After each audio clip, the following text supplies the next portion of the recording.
Tidak ada lagi kepanikan saat bencana datang karena semua sudah tahu apa yang harus dilakukan. Jalur evakuasi siap, tempat pengungsian tersedia, dan informasi selalu diperbarui. Hebat bukan? Ayo, dukung Dastana, ketangguhan desa, kesiapsiagaan warga, keselamatan bersama.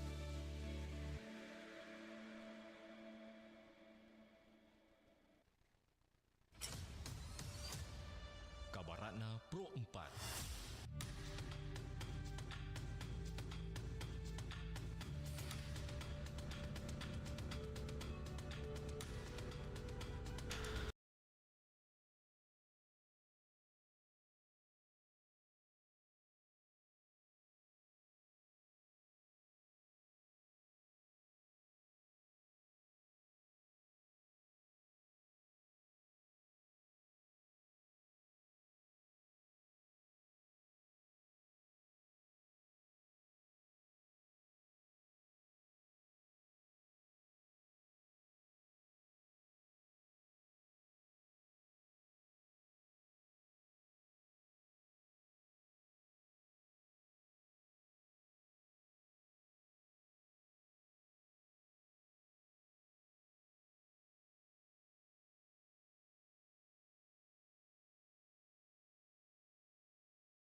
Alat ya.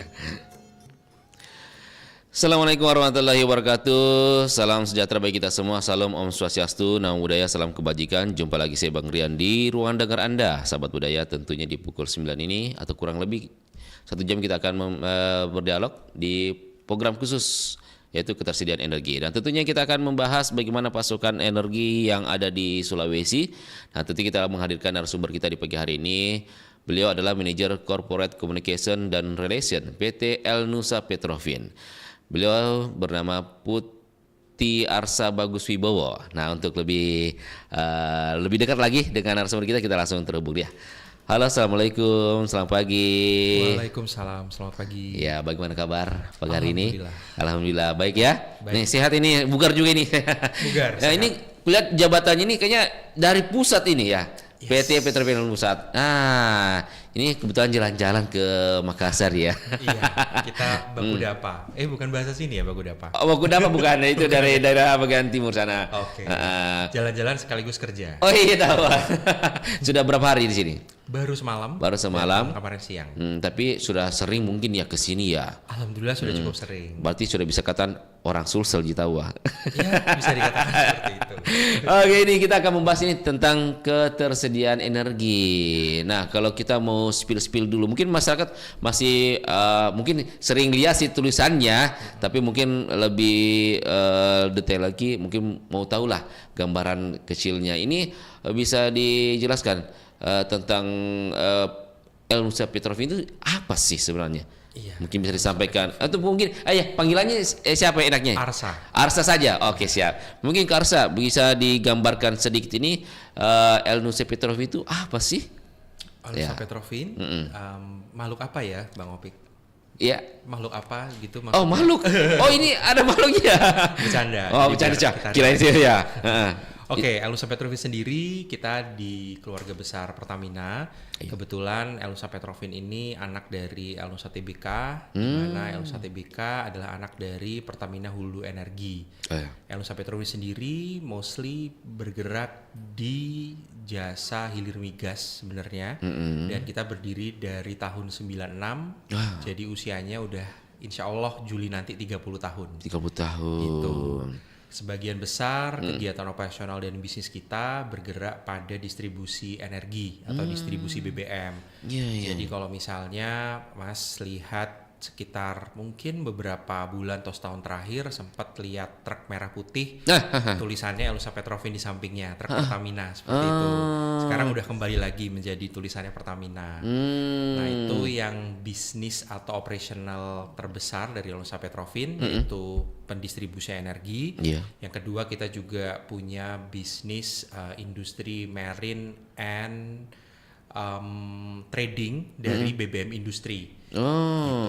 Kemudian kita juga punya bisnis di mana El Nusa Petrofin menghandle untuk kebutuhan dari BBM di pertambangan seperti itu. Oh, industri pertambangan. Jadi bukan hanya menyediakan logistik untuk energinya, tapi juga kita sekaligus menjadi yang menjalankannya. Jadi kita naruh orang di sana, gitu secara operasional. Jadi customer kita banyak beberapa mining ini tidak perlu memikirkan lagi mengenai bagaimana handling BBM industrinya, itu sudah dihandle oleh kita. Wah, berarti berbagai sektor ya, bukan hanya pengguna kendaraan yang pada umumnya ini. Betul. Ternyata semuanya. Semuanya.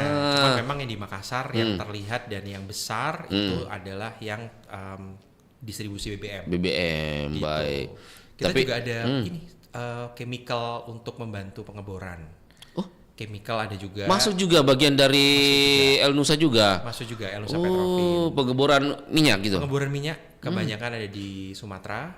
Kemudian yang terakhir kita join operation infrastructure. Jadi kita membangun sarana dan fasilitas yang berhubungan dengan migas. Jadi misalnya untuk bangun tangki BBM, terminal BBM, dan lain sebagainya. Wah, luar biasa ya. Ini usahanya cukup besar.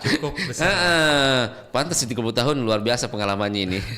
Yang sepengetahuan saya sih sebenarnya pendistribusian tangki saja, ternyata kita dengar penjelasan dari Kak Arsen ini luar biasa. Betul. Nah, kalau kita kaitkan kembali ini bagaimana peran El Nusa dalam mendukung distribusi energi secara umum ya. Secara umum bagaimana gambaran dari Kak Arsen? Gambarannya tentu saja kita alhamdulillah menjadi salah satu ujung tombaknya Pertamina dalam distribusi energi, terutama untuk program pemerintah BBM satu harga. Jadi seperti Mas tahu juga bahwa beberapa titik di Indonesia secara kondisi, secara lokasi, geografis itu cukup challenging dan jauh dari mana-mana ya. Sehingga kayaknya nggak mungkin kalau harga satu BBM itu bisa sama gitu. Tapi itulah hebatnya pemerintah kita, mungkin dengan bantuan Pertamina dan kami di El Nusa Petrovin, kita yang bekerja keras untuk membantu sehingga BBM itu bisa merata dan menjadi satu harga. Gitu. Kebanyakan mungkin di Kalimantan, di Papua dan beberapa daerah di Sulawesi juga ada yang menjadi daerah 3T. Contohnya misalnya untuk Sulawesi Selatan sendiri, ini daerahnya ada Bone dan Bontocane, dari pegunungan, Tonra, kemudian Kepulauan Sangkarang, kemudian Pangkep dan Lukang. Wah, itu memang 3T itu? Itu termasuk dengan daerah 3T yang kita mampu terjangkau. Handle. Betul. Wah, luar biasa. Berarti cukup berjasa besar ini. Insya Allah. Ini kalau melihat Medan ya orang bilang nyawa saya ini. Ini bawa mobil berat loh. Betul. Ini memang berjuang betul El Nusa sampai. Jadi kita komitmen terhadap amanah yang sudah diberikan. Jadi kita berusaha bagaimana kita bisa mendistribusikan BBM itu dengan tepat, dengan aman, baik aman secara muatan maupun aman bagi yang membawanya, yaitu awak mobil tangki atau supir mobil tangkinya. Nah, saya lupa tadi. Ini El Nusa ini memang menghandle BBM cair toh saja kah atau gas juga? Kita gas atau LPG ada, tapi mungkin lebih kepada SPPBE. Jadi kita ada stasiun pengisian bulk LPG itu ada di Sumatera Utara di Gunung Sitoli, kemudian ada juga di Bima di Nusa Tenggara Barat. Tapi untuk yang pendistribusian dari LPG-nya sendiri itu tidak. Itu bagian tersendiri. Bagian dari yang lain. Berarti lebih kepada BBM langsung ya, bahan bakar minyak. Untuk BBM yang mobil tangki merah putih. Gitu. Berarti memang kalau melihat ini perjuangannya, berarti ada truk-truk khusus ya, kapasitas terkhusus memang untuk menjangkau daerah 3T gitu. Jadi kalau daerah 3T biasanya multimoda. Jadi bukan hanya satu moda saja, bukan hanya truk tangki aja, tapi bisa melalui kapal, bisa melalui dari kapal turun lagi ke kapal yang lebih kecil. Sampai tadi kayak Pulau Sangkarang ya. Bahkan kalau di Kalimantan itu saya tahu sendiri karena saya pernah ke sana, sampai ke perahu-perahu yang cuman muat satu orang sama satu drum aja, gitu. Jadi memang luar biasa nih perjuangannya dalam menghantarkan energi. Itu satu harga loh. Satu drum. Mungkin lebih besar operasionalnya dibandingkan mengantar ya. Luar biasa berjasa. Memang itu tantangannya perusahaan yang 30 tahun berpengalaman ini, ya mau tidak mau harus terlayani ya kepuasan masyarakat. Karena memang sudah komitmen dan kita diberi amanah, jadi harus bertanggung jawab penuh. Baik. Nah, apa saja kontribusi El Nusa terhadap ketahanan energi masyarakat, khususnya di Sulsel sendiri? Khususnya di Sulsel, tentu saja kami bersama Pertamina Patraniaga selalu berusaha bagaimana agar tetap energi itu tersedia secara merata. Dan apabila misalnya ada kendala-kendala itu kita selalu bagaimana caranya kita mengatasi hal tersebut dengan cepat dan juga memitigasi gitu.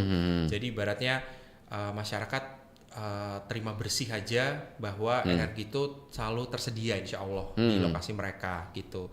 Bagaimana ruwetnya itu menjadi PR dan tanggung jawab kami. Tapi terkadang juga kalau kita melihat fenomena yang di masyarakat itu terkadang ya ada entah itu orang bilang sih langka.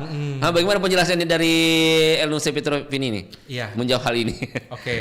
Mungkin kalau kami menjelaskannya secara distribusi dari mobil tangkinya ya. Intinya kalau dari kami kan menerima penugasan dengan dengan track dan scope yang sudah dipetakan oleh pemerintah dan juga Pertamina. Intinya dari kami intinya dari kami bagaimana menjaga agar armada dan juga dari SDM-nya sendiri itu prima, sehingga tidak ada kendala dari kami khususnya dalam menyalurkan energi gitu. Apabila misalnya mungkin ada stok yang langka dan lain sebagainya, itu mungkin bukan ranahnya Elnusa Petrochemical buat menjawab seperti itu. Kita cuma mendistribusi saja gitu. Betul, ya. kita mendistribusikan dan kita memastikan bahwa dalam kapasitasnya kami sudah cukup prima agar tidak ada kelangkaan atau hal yang terkait sama ketersediaan energi yang itu datangnya dari sisi kami gitu. Kan terkadang juga biasa orang menyebutnya kelangkaan, ternyata kendala di lapangan itu mungkin kendaraannya ada kendala dari medan, kerusakan, Mungkin itu cuaca juga. juga. Itu untuk mengatasi hal itu bagaimana langkah-langkah dilakukan oleh Elnusa Petrofin sendiri? Iya, tentu saja kami berkoordinasi juga penuh dengan Pertamina Patraniaga. Jadi biasanya kita ada beberapa skema. Misalnya di daerah tersebut ternyata ada bencana, misalnya longsor.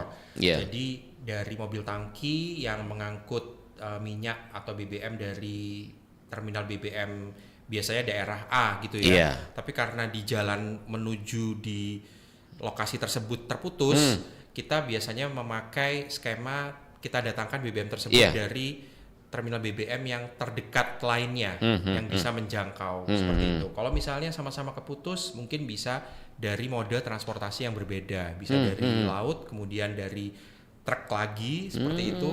Itu mitigasi itu sudah sering kita lakukan. Ada SOP-nya sudah disiapkan ya. Ada SOP-nya dan tentu saja kita berkoordinasi dengan para pihak yang terkait, gitu. Jadi nggak jalan sendiri juga. Mungkin pihak keamanan. Betul. Seperti mungkin daerah-daerah yang rawan-rawan konflik itu. Itu bagaimana itu? Terutama ini kan itu ya. Sopirnya tahu ini harus berjuang ini, nyawa di bawah ini, tapi demi masyarakat itu ya bagaimana itu? Betul. Jadi selain kita juga memastikan bahwa energi itu bisa tersalurkan dengan baik dan merata di masyarakat, kita juga memastikan bahwa personal kita dalam keadaan yang aman dan selamat. Tentu saja ada kerjasama seperti itu dengan aparat dan lain sebagainya, tentu saja ada. Gitu. Mungkin saya nggak bisa menjelaskan secara detail, namun untuk menjaga, sekali lagi tadi seperti saya sebutkan di awal, komitmen kita kan bagaimana kita bisa mengamankan ini muatan sekaligus orang yang membawa. Jadi mitigasi salah satunya dilakukan dengan kita bekerja sama aparat. Kan suatu hal tidak ada yang sempurna, Mas Arsa. Yang mungkin dari catatan dari Mas Arsa sendiri, tantangan yang sering terjadi di lapangan ini yang dihadapi Elnusa Petrofin ini apa dalam pendistribusian energi di daerah-daerah? Mungkin 3T juga. Betul. Dalam pendistribusian energi yang tidak kalah penting juga kita selalu berusaha menghimbau nih kepada masyarakat juga. Kan kadang kita mungkin Mas juga pernah lihat berita ada kecelakaan mobil tangki seperti itu ya. Nah itu kadang-kadang bukan hanya disebabkan dari pihak dari mobil tangki itu sendiri, kadang-kadang dari perilaku pengendara, masyarakat.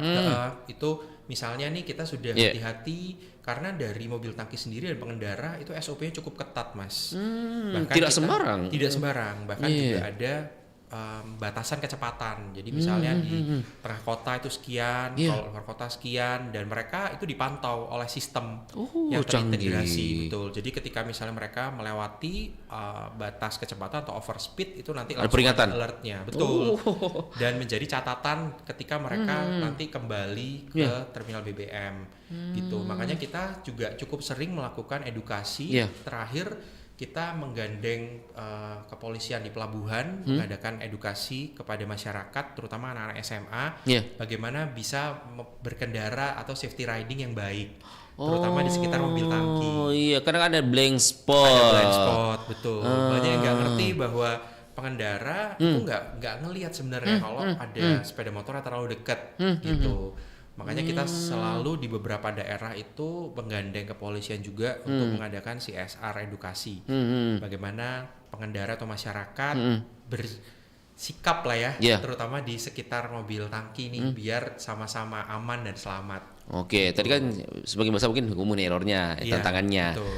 Dari segi operasional kendaraannya, terkadang ya kita bukan mungkin ada kendaraan yang memang mungkin gusam dilihat, gusam, silat kotor. Betul. Tapi dari sisi keamanan rem ceknya itu bagaimana itu? Apakah rutin dilakukan itu? Iya, insya Allah kalau untuk maintenance mobil tangki Ini kita kan rutin. ada hubungannya keselamatan pengendara lain. Betul, Nah, betul banget. Itu dari sisi kita, insya Allah dilakukan rutin pengecekan, dan sebelum mobil tangki itu keluar untuk menghantarkan BBM ini dari terminal BBM, Iya. itu dilakukan pengecekan secara menyeluruh, baik kondisi dari mobil tangkinya Iya. maupun dari pengendaranya. Mereka ada pengecekan kesehatan, kemudian juga dicek apakah ada mereka mengonsumsi alkohol, ya itu. ataukah fatigue. Dan secara teknologi kita juga punya AI untuk memantau pada saat berkendara. Ya. Itu AI tersebut bisa memetakan kalau misalnya pengendaranya itu misalnya dalam kondisi yang ngantuk atau misalnya nggak fokus atau bahkan mungkin terima telepon atau bagaimana. Ya, itu. Itu langsung ada alertnya di sistem kami yang namanya RTC, Road Traffic Control. Itu ada di Jakarta pusatnya. Jadi memantau pergerakan mobil tangki sekaligus kondisi awak mobil tangki yang sedang menghantarkan energi. Wah, berarti memang tidak boleh main-main. Ketika ketahuan salah, mungkin ada SP, bahkan pemecatan ya, paling Betul, fatalnya sampai gitu ya. PHK, betul. Berarti memang profesional betul ini sopir, bukan main-main. Bener. Apalagi ada sopir yang bisa mengizinkan orang menumpang. Nah, itu juga masuk dalam pelanggaran berat juga. Beratnya itu. Oke, kita sudah bahas-bahas ini tentang efeknya, dampak ekonominya, Ya. kehadiran El Nusa Petrov ini di tengah masyarakat atau mungkin suatu daerah itu bagaimana dampak yang diberikan? Apakah cukup besar dampaknya ekonominya? Oke. Kehadirannya. Tentu saja kalau kita bicara secara umum BBM merupakan sesuatu yang vital ya Mas ya. Betul. Jadi BBM ini menggerakkan ekonomi masyarakat secara umum. Ya. Dan ketika misalnya ada sesuatu hal yang menyebabkan ketersediaan BBM ini mungkin agak sedikit terganggu di daerah tersebut, pasti akan sedikit ngaruh nih ke ekonomi. Mungkin bahkan bisa berdampak akan cukup besar ya kalau misalnya daerah tersebut kecil seperti itu dan BBM-nya mungkin lagi nggak tersedia atau seperti apa gitu. Nah, tentu saja setelah hadir selama 30 tahun El Nusa Petrovin memberikan dampak yang cukup signifikan ya bersama Pertamina untuk memajukan perekonomian masyarakat. Selain dari BBM itu sendiri, kita juga secara CSR. Jadi ada CSR yang kita lakukan, bagaimana kita bisa berdampak ke wilayah operasional kita. Karena di Sulawesi sendiri kita ini ada di 17 lokasi kerja, kalau boleh saya sebutkan. Iya, silakan. Di Sulawesi Tengah kita ada 7 lokasi, Iya. di Donggala, Poso Luwuk, Kolonedale, Toli-Toli, Mutong, dan Banggai. Kemudian Sulawesi Selatan sendiri ada Makassar, Parepare, Palopo. Kemudian di Sulawesi Utara ada Tahuna dan Bitung melayani Manado, Minahasa dan lain sebagainya. Kemudian ada Gorontalo dan di Sultra itu ada Bau-Bau, Kendari, Kolaka dan Raha. Gitu. Dan di kesemua daerah ini kita tiap bulannya dan di momen-momen tertentu itu ada CSR-nya untuk masyarakat. Gitu. Dibagi menjadi beberapa pilar, ada yang tentang kesehatan, ada UMKM, ada yang bantuan untuk bencana, ada juga untuk keamanan dan kesehatan. Oke lah, Seperti itu kan itu. dampak ekonomi dari CSR. Betul. Nah, dampak mungkin dari kehadiran El Nusa itu bagi mungkin bagi masyarakat operasionalnya. Mungkin dari perusahaan-perusahaan itu bagaimana?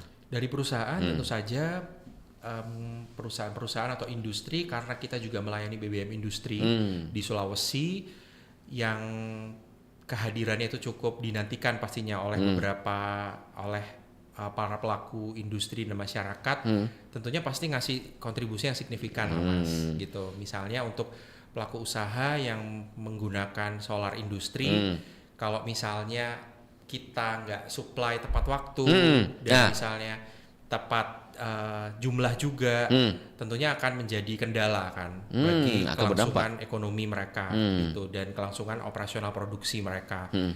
Itu mungkin yang bisa saya sampaikan. Ya mungkin ada SOP-nya yang tertentu bagaimana supaya tidak terputus pendistribusian ini. Ada yang sudah disiapkan? Ada SOP-nya. Seperti yang tadi saya sebutkan, ada Ya, sampai ada kekosongan 2 hari, 3 hari kan berdampak sekali Pak ekonomi itu. Betul. Itu Ada SOP-nya dan kita juga ada beberapa mitigasi dan cara untuk addressing-nya. Gitu. Ada untuk RAE juga. RAE itu yang tadi saya sebutkan, kita mengambil dari terminal BBM yang terdekat, misalnya di daerah yang dilayani tersebut, terminal BBM ke daerah tersebut terputus misalnya.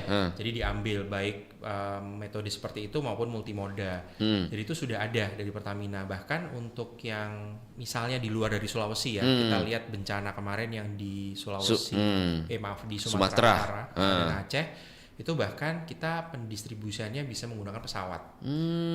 Pesawat perintis membawa BBM ke daerah di Aceh yang memang benar-benar gak bisa dilaluin karena memang terkena banjir. Dan misalnya kita flashback Mas di 2018 bulan September waktu ada gempa dan tsunami di Palu dan Donggala. Kebetulan saya sendiri juga terjun di sana. Itu juga kita setengah mati bagaimana berusaha agar wilayah terdampak itu tetap tersedia energi. Nah itu melakukan RAE-nya, mendatangkan BBM dari Poso, dari sekitar yang benar-benar yang meskipun menjalani perjalanan yang ratusan kilometer ya, gitu. Karena misalnya kayak kendaraan mereka juga mau cari kalau BBM-nya nggak bisa jalan juga, nggak bisa makan nih, nggak bisa nyari makan dan lain sebagainya gitu. Jadi kita sesuai dengan amanah yang sudah diberikan ke kita, bagaimana kita berusaha dengan segala upaya untuk bertanggung jawab terhadap amanah tersebut. Ya, kalau kita berbicara ini kan BBM ada di Balongan gitu ya, ada. SOP itu mungkin fatal ini dalam keadaan normal ya, kondisi keadaan normal. SOP-nya ketika ada kekosongan itu berapa hari nih? Atau hitungan jam? Langsung ada mengisi.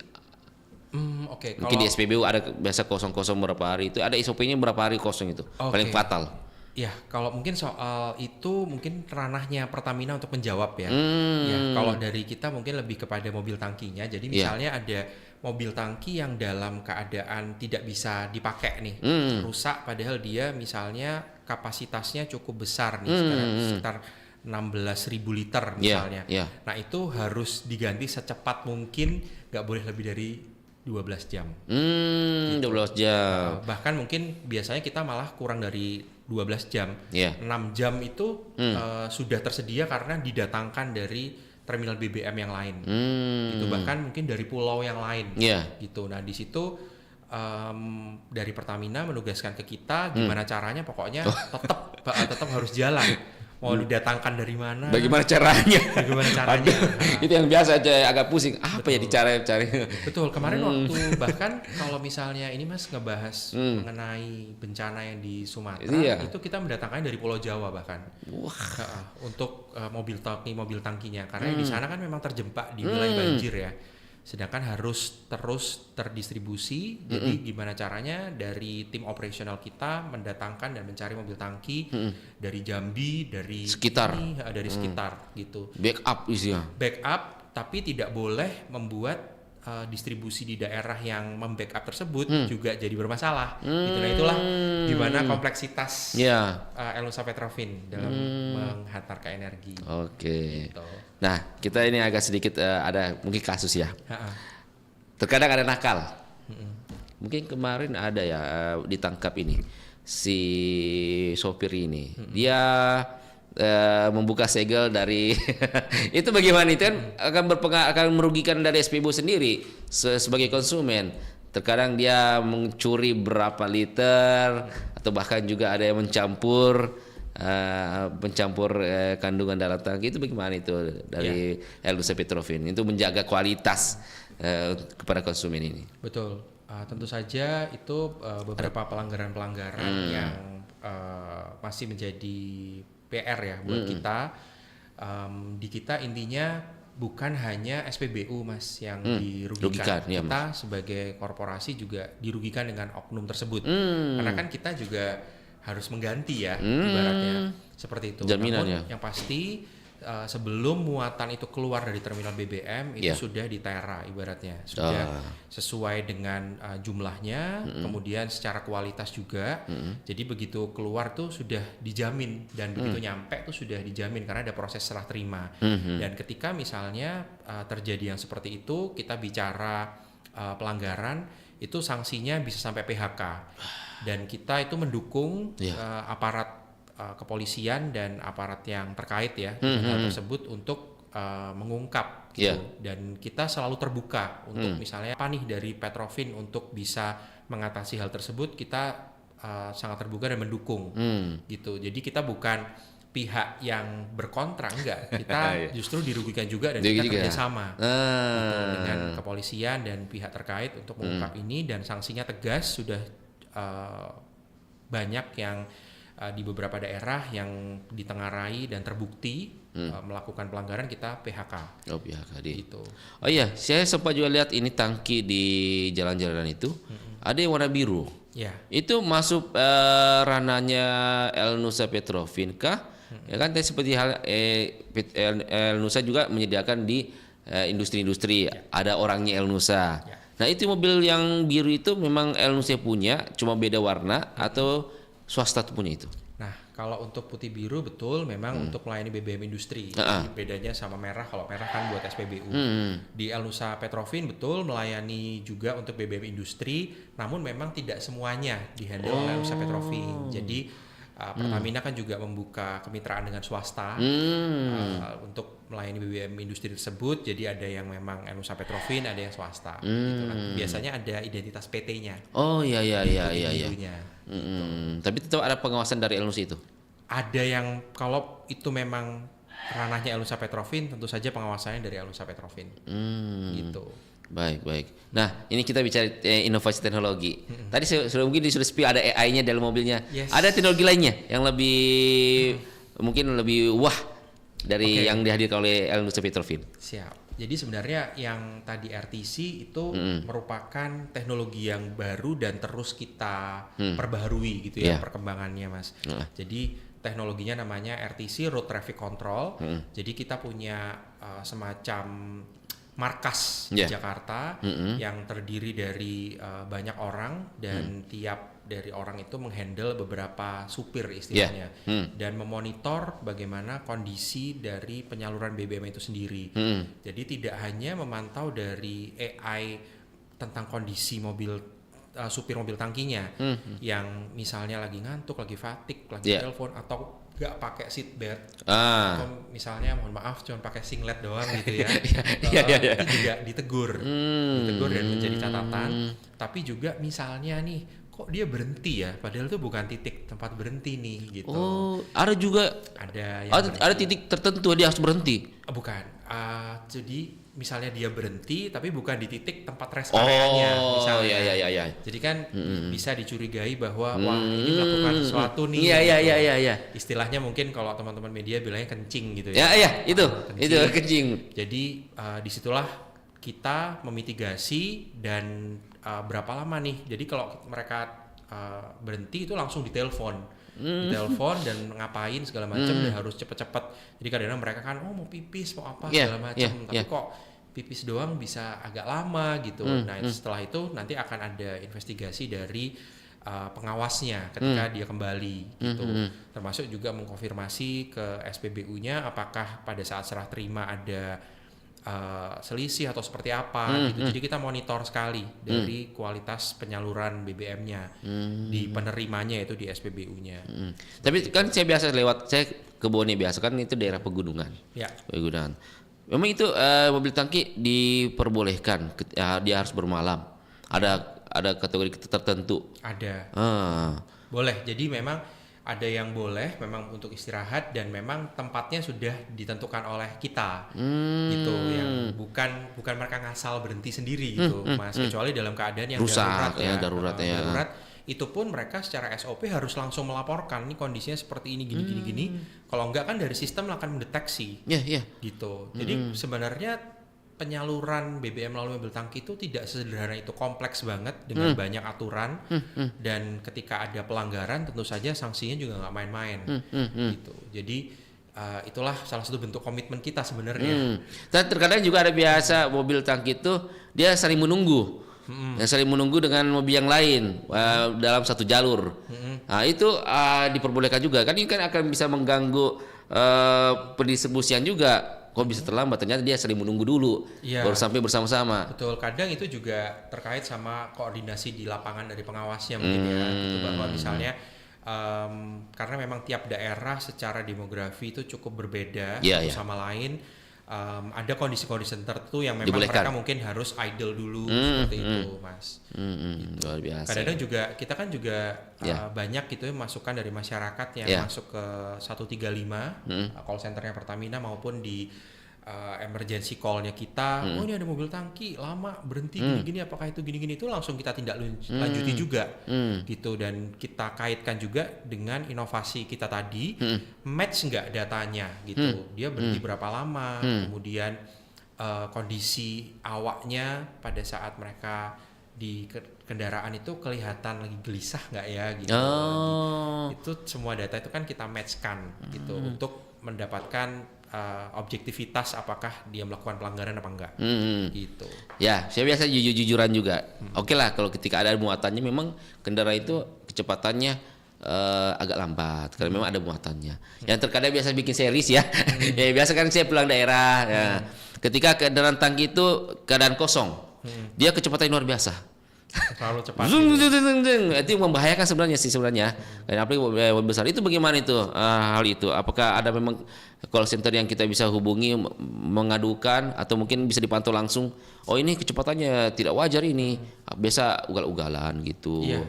Untuk seperti itu tentu saja kalau di kita sebenarnya dari teman-teman di operation sudah sering ya kalau briefing pagi itu mengingatkan pentingnya untuk menjaga kecepatan, apalagi dimonitor secara sistem dan AI. Namun kita juga terbuka kalau misalnya masyarakat ingin melaporkan gitu. Itu bisa ke 135, nanti bisa nyebutkan di daerahnya, pokoknya inilah apa data-data yang diperlukan gitu ya. Ke 135 aja ke Pertamina Call Center. Gitu. Catat DD-nya gitu. Bisa catat identitasnya, terus kemudian itu lokasinya di mana, karena kan nanti akan di-match-kan dengan dicocokkan di sistem kita. Gitu, Mas. Dan itu kenapa?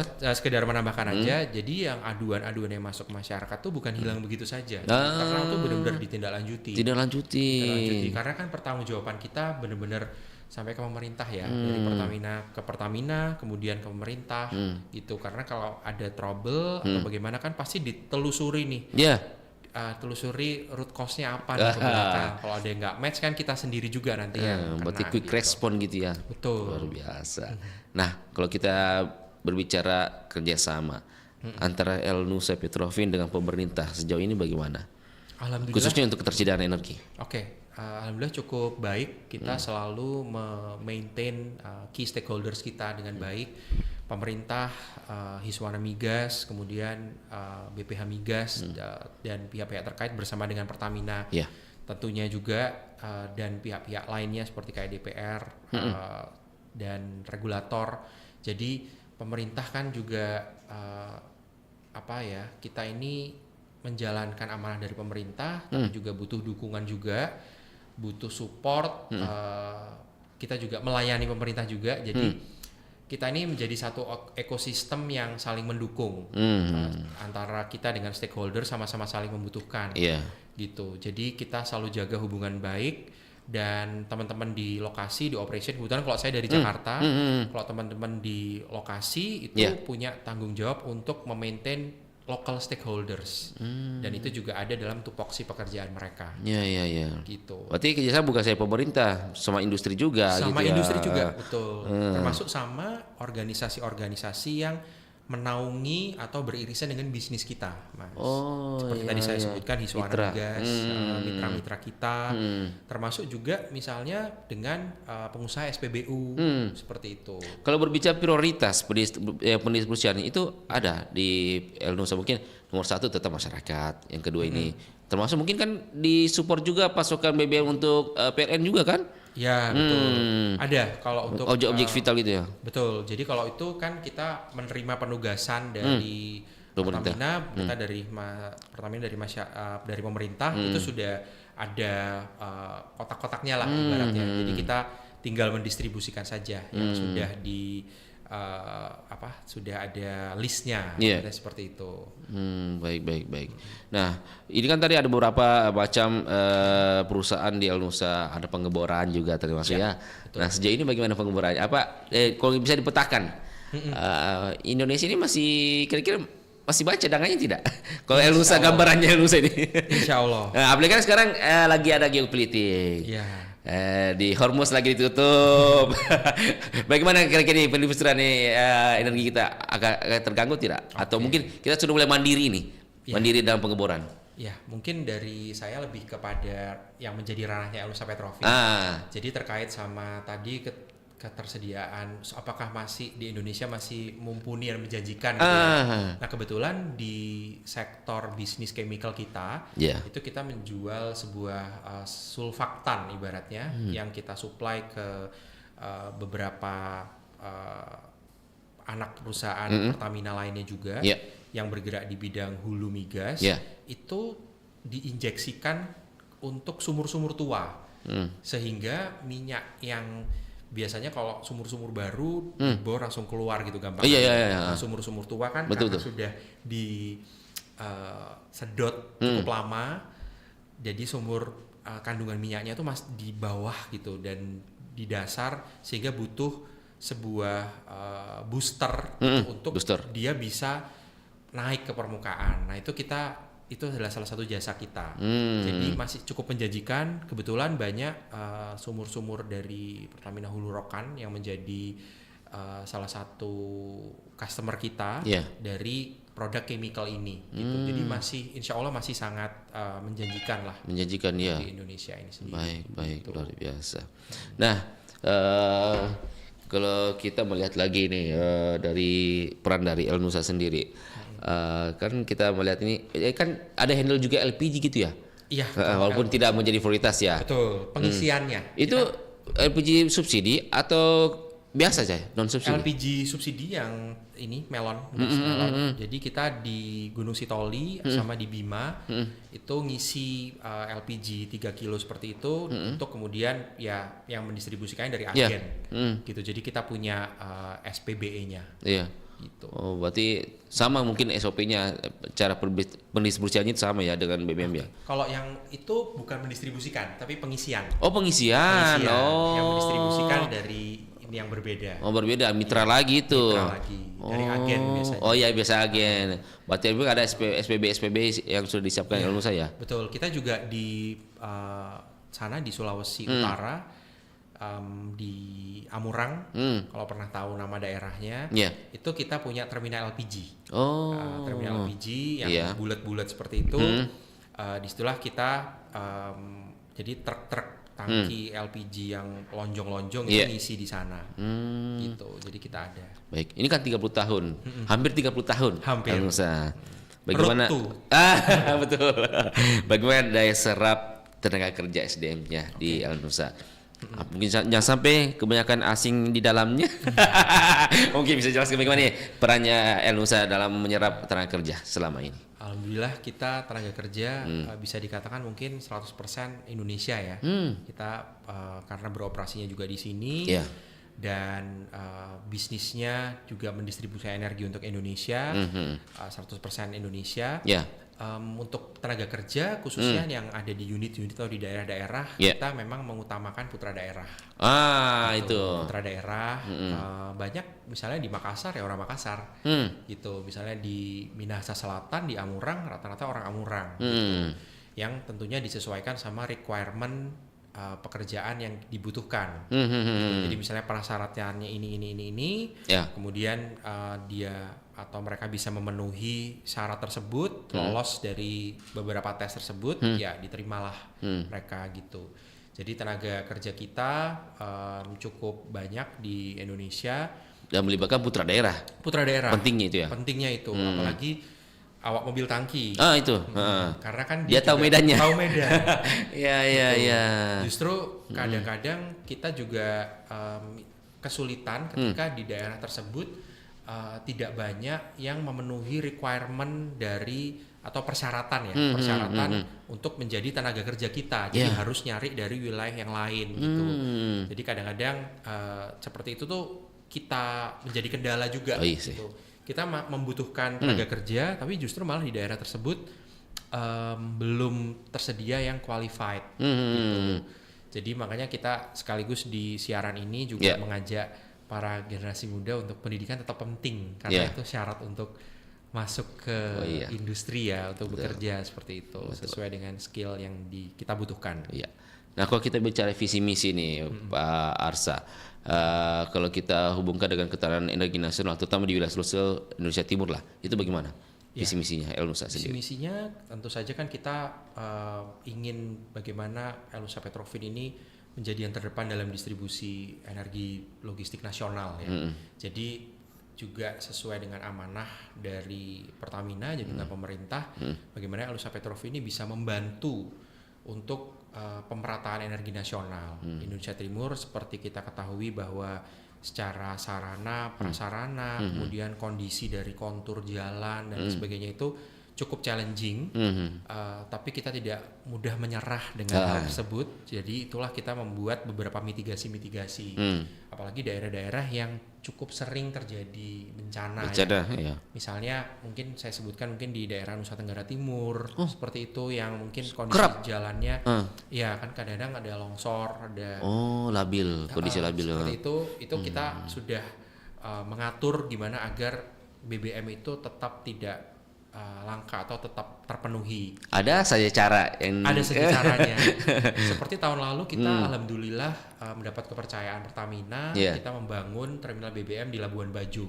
Di Labuan Bajo, daerah yang cukup menjadi primadona di pariwisata. Labuan Bajo.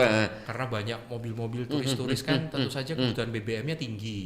Selama ini dipenuhi dari terminal BBM di Maumere misalnya. Nah, ketika misalnya ada kendala dari cuaca atau dari kondisi lapangan segala macam, itu agak kesulitan selama ini untuk memenuhi suplai BBM-nya gitu sampai harus kadang-kadang pakai kapal dan lain sebagainya. Nah, dengan kehadiran terminal BBM tersebut yang dikelola oleh Elnusa Petrofin itu insya Allah jadi bisa terpenuhi. Kalau di Sulawesi bisa dikatakan mungkin sudah cukup mature untuk terminal BBM-nya gitu. Meskipun mungkin tetap ada kedepannya ada beberapa pengembangan gitu dari Pertamina itu sendiri mungkin gitu untuk lebih efektif dan mengefisienkan lagi dalam pendistribusian energi. Gitu. Ternyata Elnusa juga memasok BBM untuk pesawat juga kan? Betul. Nah, ketika ada bandara yang di daerah 3T, itu bagaimana cara ada pendistribusiannya? Kan bisa ada bandara di atas gunung. Itu bagaimana caranya itu? Iya. Kebetulan kalau Elnusa Petrofin ini kebagiannya memang di bandara-bandara kecil, tapi nggak perintis-perintis banget. Oh, nggak perintis banget ya. Jadi masih bisa dijangkau. Namun biasanya metodenya adalah multimoda itu tadi, Mas. Jadi bisa melalui jenis kendaraan yang lebih kecil, pokoknya itu nyampe lah si Aftur ini gitu untuk pesawatnya, seperti itu. Atau bisa jadi pesawat tersebut diisinya itu di bandara yang memiliki fasilitas DPPU, depot pengisian pesawat udara, gitu. Jadi di bandara perintisnya dia nggak ngisi, tapi dia ngisinya di bandara yang memiliki fasilitas DPPU, seperti itu. Nah ini kan tadi sempat dikatakan satu harga untuk semua wilayah. Ini kan perusahaan bisnis. Bagaimana keuntungannya itu? Apa rugi terus kah atau ada subsidi dari pemerintah atau bagaimana ini? Ya kalau itu mungkin saya ngomongnya secara umum lah. Secara umumnya karena sudah penugasan dan tentunya sudah ada kalkulasinya. Jadi insya Allah kita tetap menjalankan amanah yang diberikan kepada Elnusa Petrofin. Ini perintah negara ini. Perintah negara. Amanat. Mau tidak mau ya tetap satu harga. Nanti pemerintah yang pikirkan gitu ya. Betul. Oke, apa tantangan terbesar yang dihadapi Elnusa Petrofin dalam mendistribusikan energi di Sulawesi dan bagaimana strategi perusahaan mengatasinya? Mungkin ada tadi sebagai dispil ya di awal. Iya, betul. Jadi mungkin nge-refresh lagi tadi informasi yang sudah saya sampaikan di awal. Tentu saja kita selalu siap sedia Ya. karena seperti kita ketahui BBM ini keberadaannya cukup vital Ya. untuk masyarakat baik secara ekonomi maupun perputaran roda kehidupan lainnya. Jadi kalau misalnya ada kendala terkait sama mobil tangkinya itu sendiri, kemudian ada suplai BBM yang terganggu karena mobil tangkinya itu sendiri lagi, itu bagaimana kita bisa secepat mungkin mengatasi permasalahan tersebut, yang mana pokoknya masyarakat terima bersih, energi tersebut tetap tersedia di wilayah mereka, seperti itu. Walaupun petugas dari LDUS ini harus melewati neraka cuaca. Betul. Bahkan ada ancaman-ancaman, kan biasa juga ada begal-begal. Betul. Ada, ini orang tidak tahu sebenarnya Orang ini. tidak tahu. Ini ternyata nyawa dia bawa ini, wah mau hujan, mau longsor, bahkan bisa menjadi korban juga. Iya. Nah, itu juga pengorbanan dari El Nusa Petrofin luar biasa. Nah ini mengingat kita di punjuk acara ini Pak Arsa ini. Ya. Mungkin ada yang mau disampaikan kepada pendengar kita terkait dengan dialog kita di pagi hari ini khususnya untuk ketersediaan energi. Silakan. Oke. Terima kasih Mas. Mungkin tadi yang tentang energi udah cukup banyak ya kita omongin. Iya. Mungkin sekalian saya promosikan aja Iya, bagi iya. para pendengar. Kebetulan mungkin ada rekan-rekan jurnalis juga yang mendengarkan siaran ini. Ya. Kita kebetulan lagi ada event Petrofin Jurnalis Award Luar gitu, biasa. atau Pena Petrofin kita sebutnya. Nah, Pena Petrofin ini sudah kita gulirkan di akhir April, Mas. Kompetisinya nanti pengumumannya 5 Juli. Jadi teman-teman jurnalis ini bisa memproduksi berita. Jadi tidak hanya menulis, tapi radio juga bisa ikutan. Oh radio juga. Siaran, Visual. televisi bisa. Meskipun kita tidak mengkategorikannya Oh secara khusus iya, ya. tidak ada kategori khusus. Tidak ada kategori Umum. khusus, umum aja. Nanti bisa submission, bisa cek ke IG-nya Elusa Petrofin untuk lebih jelasnya. Gitu nanti teman-teman bisa nulis berita mengenai Elusa Petrofin yang disesuaikan sama Ada topik khusus. ada pilar publikasinya. Bisa tentang bagaimana energi itu berdampak terhadap masyarakat, bisa tentang human interest, bisa tentang CSR, bisa tentang inovasi juga bisa. Gitu. Jadi tinggal dipilih aja mana yang kira-kira teman-teman jurnalis itu bisa klik dengan topik tersebut. Materi atau bahannya bisa dicari di seluruh external publication kita, di Instagram, di LinkedIn, di YouTube, atau di website, atau bisa di browse juga banyak pemberitaan mengenai Elusa Petrofin. Wah, RRI sangat berterima kasih. Ternyata El Nusa tidak memperhatikan kebutuhan masyarakat. Ternyata melirik juga ke media juga, luar biasa. Ini apresiasi terbesar dari RRI untuk El Nusa Petrofin. Oke, kita sudah dengar tadi. Mungkin teman-teman yang kebetulan mendengarkan ini jurnalis, silakan bergabung ya. Iya, harus ikut. Harus ikut. Ini Karena tidak hadiahnya main-main banyak. juga. Hadiahnya, Hadiahnya ratusan juta. wah, siapa yang tidak terkira ratusan Allah, juta?